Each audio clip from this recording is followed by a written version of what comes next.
बारिश में गरीब ससुराल वालों ने खाए छोले भटूरे। बहुत तेज बारिश हो रही थी और रजत और रोहन सामान की बोरी उठाकर उन्हें ट्रक में लोड कर रहे थे। मैंने तुमसे कहा था ना, जल्दी जल्दी हाथ चलाना। देखो कमबख्त बारिश भी शुरू हो गई। अब मेरा सामान खराब हुआ तो मैं तुमसे ही भरपाई करवाऊंगा। नहीं साहब, ऐसा मत करना। हमने सारी बोरी रख दी है, बस 2 बोरियां और बची हैं, एक चक्कर में हो जाएंगी। हाँ मालिक, बस अभी करते हैं हम। अच्छा ठीक है, जल्दी करो। रजत और रोहन दोनों जल्दी से मिलकर बची दोनों बोरियां अपने कंधों पर उठाकर ट्रक में लोड करने के लिए लेकर जा रहे थे। लेकिन तभी कीचड़ में रोहन का पैर फिसल जाता है और वो गिर जाता है। मेरे भाई, क्या हुआ तुम्हें? रजत जल्दी से बोरी रख कर रोहन को देखता है। तुम ठीक तो हो ना? भैया, मुझे चोट लग गई। तभी वहाँ उनका मालिक आता है। हे भगवान, ये क्या हो गया? हाँ मालिक, मेरे भाई को चोट लग गई। अरे मेरी बोरी से सारी सब्जियां बाहर गिरकर खराब हो गई। क्या तुमसे एक काम भी ढंग से नहीं होता? मैं इसी बात के पैसे देता हूँ क्या तुम्हें? माफ करना मालिक, लेकिन मेरा पैर फिसल गया था, इसलिए ऐसा हुआ। अब मैं तुम्हें तुम्हारे पैसे नहीं दूंगा। तुमने मेरा बहुत बड़ा नुकसान किया है। ऐसा मत कीजिए मालिक, हम सुबह से इतनी मेहनत से इतनी सारी बोरियां ढो रहे हैं, आप हमारे पैसे मत काटिए। क्यों ना काटूं? मुझे नुकसान हुआ है तो पैसे तो काटूंगा ही। 1 रुपया तक नहीं दूंगा आज तुम्हें। ऐसा मत कीजिए, घर पर बच्चे भूखे हैं, हमें उन्हें भी खाना खिलाना है। रोज की दिहाड़ी से ही हमारे घर का चूल्हा जलता है। रजत और रोहन के बार बार विनती करने के बाद भी महेंद्र नहीं मानता और आखिर में उन्हें केवल 100 रुपए ही देता है। पैसे लेकर बारिश में दोनों बड़ी मुश्किल से घर की तरफ जा रहे थे। गिरने की वजह से रोहन के पैर में चोट लगी थी और वह लंगड़ा कर चल रहा था। तुझे तो बहुत चोट लगी है, चल डॉक्टर के पास चलते हैं। अरे नहीं भैया, मामूली सी चोट है, इसमें भला डॉक्टर के पास जाने की क्या जरूरत? जरूरत क्यों नहीं है? देख कितना खून बह रहा है।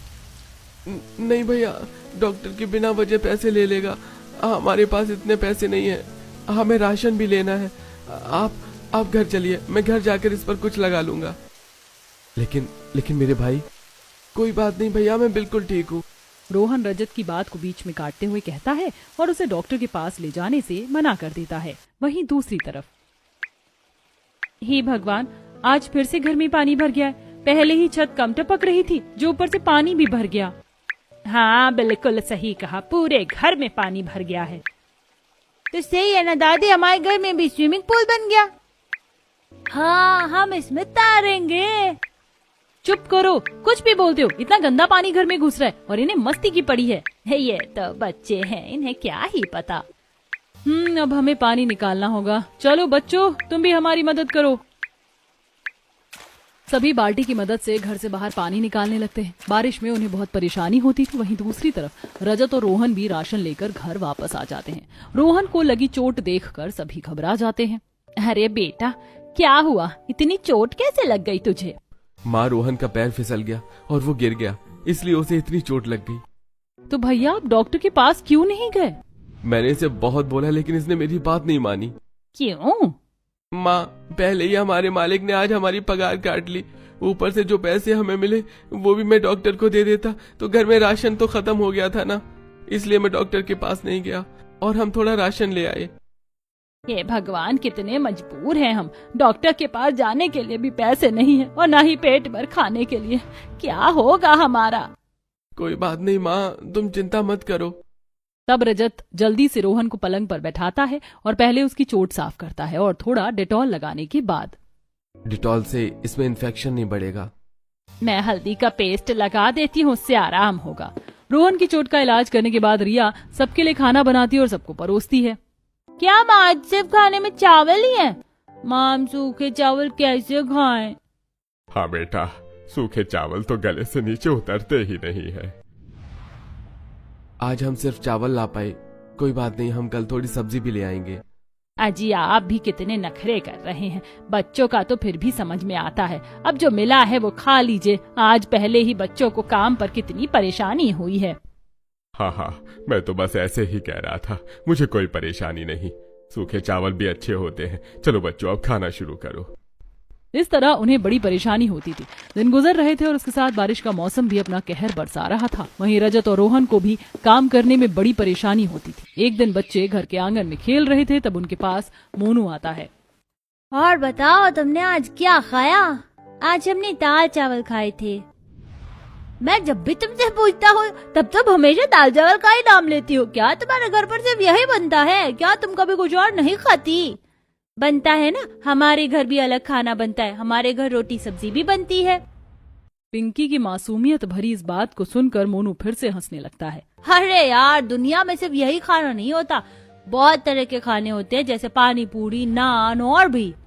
अच्छा, तो तुमने आज क्या अलग खाया? मैंने तो आज छोले भटूरे खाए हैं। क्या कहा? छोले भटूरे? अरे भटूरे नहीं, भटूरे होते हैं, भटूरे। भटूरे? हाँ भाई, हाँ भटूरे। ये क्या होता है? मैंने तो आज से पहले कभी इनका नाम भी नहीं सुना। क्या कहा तुमने? कभी भटूरे नहीं खाए?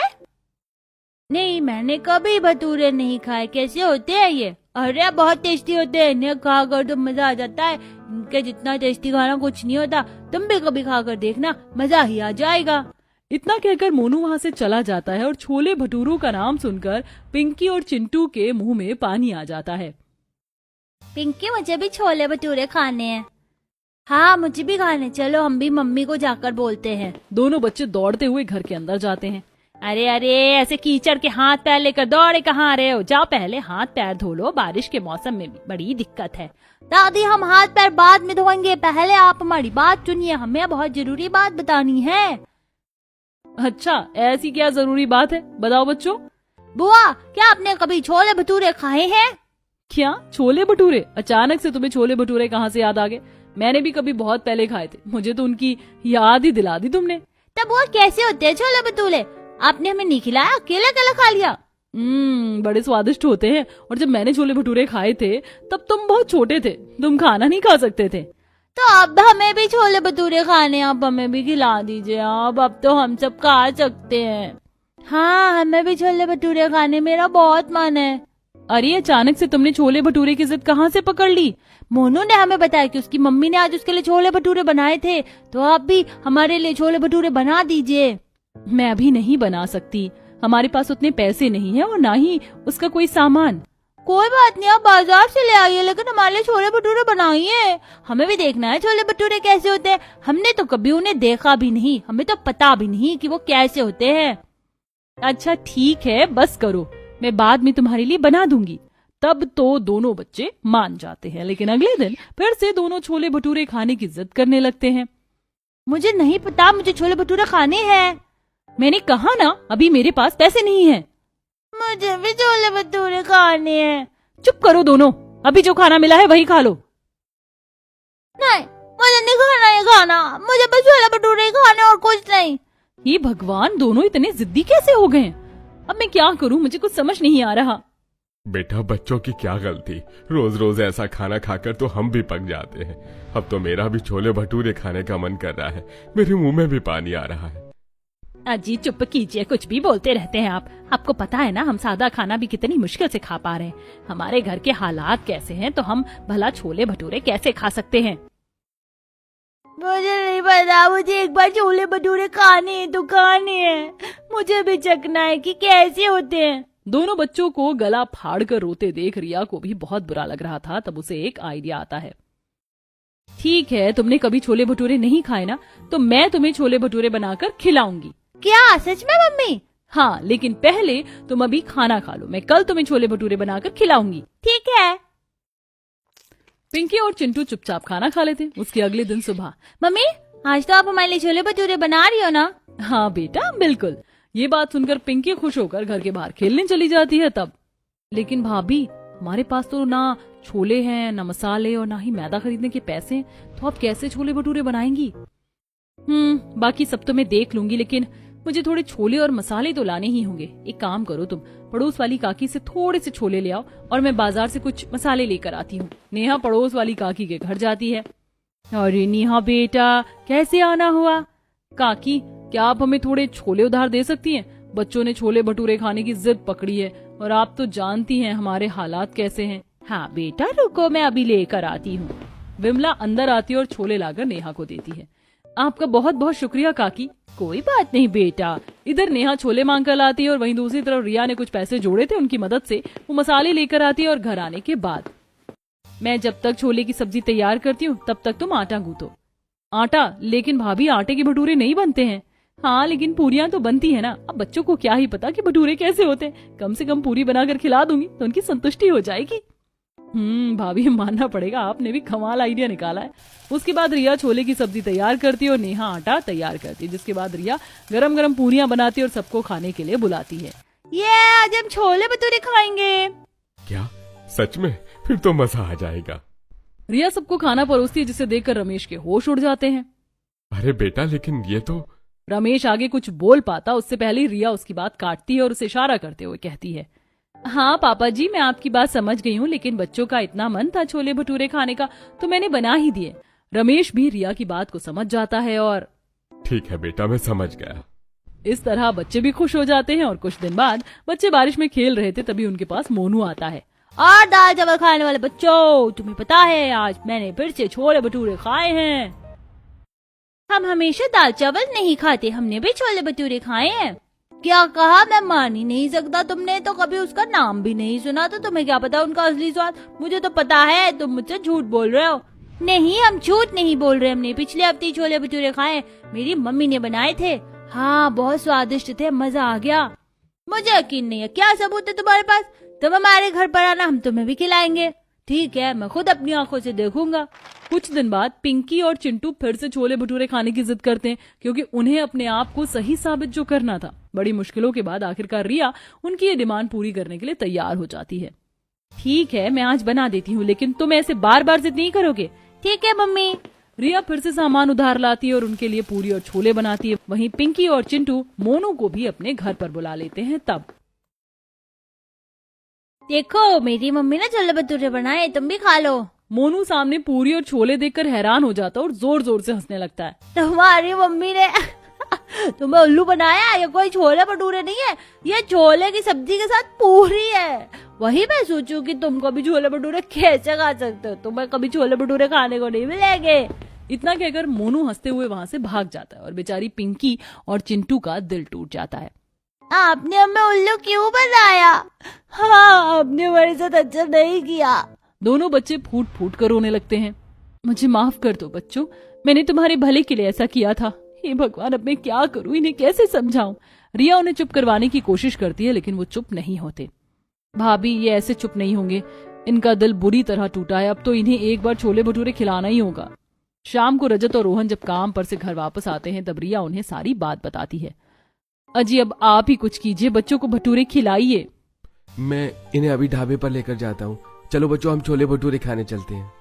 क्या सच में? चलो पापा, चलते हैं। रजत उन्हें एक ढाबे पर लेकर जाता है, लेकिन जब वहाँ जाकर उसे छोले भटूरे का दाम पता चलता है। अरे, ये तो 100 रुपए की प्लेट है, ये तो बहुत महंगी है। मेरे पास तो सिर्फ 20 रुपए हैं। वहाँ ढाबे पर सभी छोले भटूरे खा रहे थे और पिंकी और चिंटू उनको छोले भटूरे खाता हुआ देख रहे थे, जिससे उनके मुंह में पानी आने लगा। और पापा चलो ना, मेरे भटूरे ले लो। हाँ पापा, ले लो। दोनों बच्चे मासूमियत से रजत को देख रहे थे, लेकिन रजत करता भी क्या। बच्चों, अभी मेरे पास पैसे नहीं है, हमें घर वापस चलना होगा। रजत की ये बात सुनते ही दोनों बच्चों का दिल टूट जाता है और उनकी आंखों में आंसू आ जाते हैं। आंखों में आंसू लिए दोनों बच्चे घर वापस आते हैं और बिना खाए पिए ही सो जाते हैं। पता नहीं मैं कैसा पिता हूँ, मैं उनकी खाने की भी एक इच्छा भी पूरी नहीं कर सका। कोई बात नहीं जी, आज हम छोले भटूरे नहीं खिला सके तो क्या हुआ, हम अपने बच्चों को एक बार छोले भटूरे जरूर खिलाएंगे। इस तरह दिन गुजरते हैं। उनकी हालत काफी खराब थी। ऐसे ही एक दिन बहुत तेज बारिश हो रही थी और सभी बाहर आंगन में बैठे थे। ये तो छोले भटूरे की खुशबू है। हाँ, बहुत अच्छी खुशबू आ रही है, लेकिन हमें कभी छोले भटूरे खाने को नहीं मिलेंगे। हाँ, सच कहा बच्चों, बहुत अच्छी खुशबू आ रही है। मेरा भी छोले भटूरे खाने का बहुत मन कर रहा है, मेरे मुंह में तो पानी आ गया। सच कहूँ तो इतने दिनों से छोले भटूरों का नाम सुन सुनकर और आज इतनी अच्छी खुशबू के बाद तो मेरा भी छोले भटूरे खाने का मन करने लगा है। तभी मोनू छोले भटूरे खाते हुए अपनी छत पर आता है और जैसे ही पिंकी और चिंटू उसकी तरफ देखते हैं, तब वह भटूरा खाते हुए उन्हें चिढ़ाता है। देखो देखो, मैं असली छोले भटूरे खा रहा हूँ, तुम तो नकली छोले भटूरे खाते हो। ऐसे मजाक उड़ाकर मोनू वहाँ से चला जाता है। लगता है हमें कभी छोले भटूरे खाने को नहीं मिलेंगे। सही कहा, क्या हम कभी असली छोले भटूरे खा पाएंगे? दोनों बच्चों को उदास देख रिया का कलेजा कांप जाता है। अगले दिन रजत खुश होकर आता है। चलो बच्चों, आज मैं तुम्हें सच में छोले भटूरे खिलाऊंगा। नहीं, हमें कहीं नहीं जाना। उस दिन भी हमने दूसरों को खाते हुए देखा तो खुद नहीं खा पाए थे। हाँ, उस दिन भी आपने हमें उल्लू बनाया था। नहीं बच्चों, मुझे पता चला है थोड़ी दूरी पर यहाँ एक साप्ताहिक बाजार लगता है जहाँ पर सस्ते छोले भटूरे मिलते हैं। मैं तुम्हें आज जरूर खिलाऊंगा। रजत दोनों बच्चों को मनाकर बुधवार को लगे साप्ताहिक बाजार में ले जाता है। वहाँ 20 रुपए की एक छोले भटूरे की प्लेट मिल रही थी। भैया 1 प्लेट छोले भटूरे देना। ठीक है, अभी देता हूँ। उससे छोले भटूरे लेने के बाद रजत पिंकी और चिंटू को छोले भटूरे खिलाता है। छोले भटूरे खाकर दोनों बच्चे बहुत खुश हो जाते हैं। ये तो बहुत स्वादिष्ट है, सच में मजा ही आ गया। हाँ, मुझे भी छोले भटूरे बहुत अच्छे लगे। मैंने आज से पहले इतना स्वादिष्ट खाना कभी नहीं खाया। हाँ बेटा खाओ, जी भर कर खाओ। दोनों बच्चों को इतनी खुशी से छोले भटूरे खाता देख रजत को भी बहुत खुशी होती है। उसके बाद तीनों घर वापस आ जाते हैं। आज तो मजा ही आ गया। हाँ, मुझे भी बहुत अच्छा लगा। दोनों बच्चों को खुश देखकर सभी बहुत खुश थे, लेकिन काश हमें भी छोले भटूरे खाने को मिल जाते। हाँ, मेरा भी छोले भटूरे खाने का बहुत मन है। उनकी ये बात सुनकर रिया को कुछ सूझता है और वो अगले ही दिन बारिश में भीगती हुई एक ढाबे में काम ढूंढती है और उसे बर्तन साफ करने का काम मिल जाता है। काफी दिनों की मेहनत के बाद जब उसे अपनी पगार मिलती है तो वह उससे छोले भटूरे बनाने का सामान लेकर आती है। आप सभी का छोले भटूरे खाने का बड़ा मन था ना, तो आज मैं सच में असली वाले छोले भटूरे बना रही हूँ। क्या कहा? सच में बेटा? फिर तो मजा ही आ जाएगा। हाँ भाभी, फिर तो आप अपना जादू दिखा ही दो। बस फिर क्या था, रिया छोले भटूरे बनाती है जिसकी खुशबू से पूरा घर महक उठता है और फिर रिया सबको छोले भटूरे परोसती है। आहा, मजा आ गया। मैंने इतना स्वादिष्ट खाना कभी नहीं खाया। अरसा हो गया था कुछ स्वादिष्ट खाए हुए। सच में पापा, बहुत समय बाद कुछ स्वादिष्ट खाने को मिला है। सच में बेटा, तूने हमारे लिए इतनी मेहनत की। मम्मी, आपके छोले भटूरे तो बाजार वाले अंकल के छोले भटूरे से भी बहुत स्वादिष्ट है। हाँ भाभी, पिंकी सही कह रही है। आपने तो कमाल ही कर दिया। बहुत स्वादिष्ट छोले भटूरे बनाए हैं आपने। क्यों ना रिया, तुम भी अपना छोले भटूरे का काम शुरू कर दो। साप्ताहिक बाजार में इसमें बहुत मुनाफा होता है। हाँ, बहुत अच्छा आइडिया है। हाँ, ये काम बहुत अच्छा चलेगा। ठीक है, फिर आप सब कहते हैं तो मैं अपना काम शुरू करती हूँ। बस बिना कोई देरी किए रिया बारिश में अपना छोले भटूरे का काम शुरू करती है और हर साप्ताहिक बाजार में वह छोले भटूरे बेचने लगी। आइए आइए, छोले भटूरे खाइए, गर्मा गर्म छोले भटूरे, एक बार खाएं बार बार आएं। हल्की हल्की बारिश में उसके पास एक ग्राहक आता है। आप 2 प्लेट छोले भटूरे पैक कर दीजिए। मेरे बच्चों को आपके हाथ के छोले भटूरे बहुत पसंद हैं। जी मैं अभी कर देती हूँ। इस तरह रिया छोले भटूरे का काम शुरू करती है और उसे इसमें मुनाफा भी होने लगा और वह घर पर सबके लिए छोले भटूरे भी बनाने लगी, जिसके बाद अब बारिश में सभी छोले भटूरे का आनंद लेते थे।